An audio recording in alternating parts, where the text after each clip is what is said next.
In this lecture, we will see how we can format a text using HTML predefined tags. So from here we will see everything practically, how we can use or how we can format a text in HTML. So now I'm going to open the text editor. Here inside HTML text element I will create one file, and the file name will be heading, because we are going to learn first tag, the heading tag of HTML. So heading.html is the file name. Now I will type exclamation mark and then I will press Ctrl Alt Enter. So this is the basic skeleton of HTML.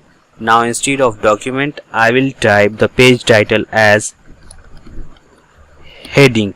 Here you can write anything, whatever you want. Now I will indent these lines.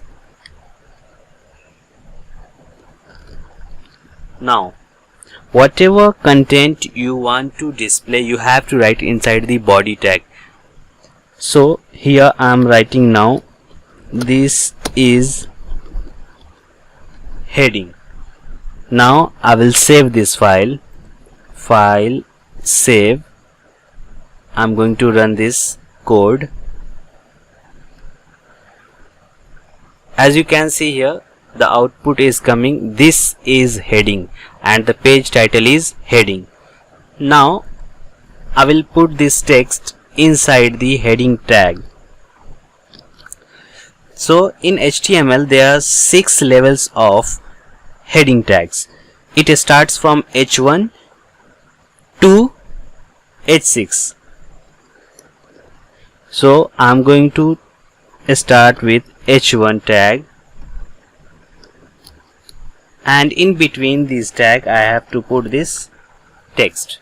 So likewise you can copy and paste using Ctrl D, the same line. If you want to copy, then press Ctrl D, Ctrl D, Ctrl D, Ctrl D, Ctrl D. So from H1 to H6 I have to use heading tag. So click here and hold Ctrl key. Now again click here, and at a time you can type here H2, again H3, here H4, H5, H6. Now save this. Now this file is saved. It starts from H1 tag and the last thing is H6. So there are 6 lines of code here: H1, H2, H3, H4, H5 and H6. Now we will see the result. So as you can see here, H1 is the larger text and H6 is the smaller text. So you can use these headings for the real-time heading and subheading according to the requirement. So this is the heading tag of HTML.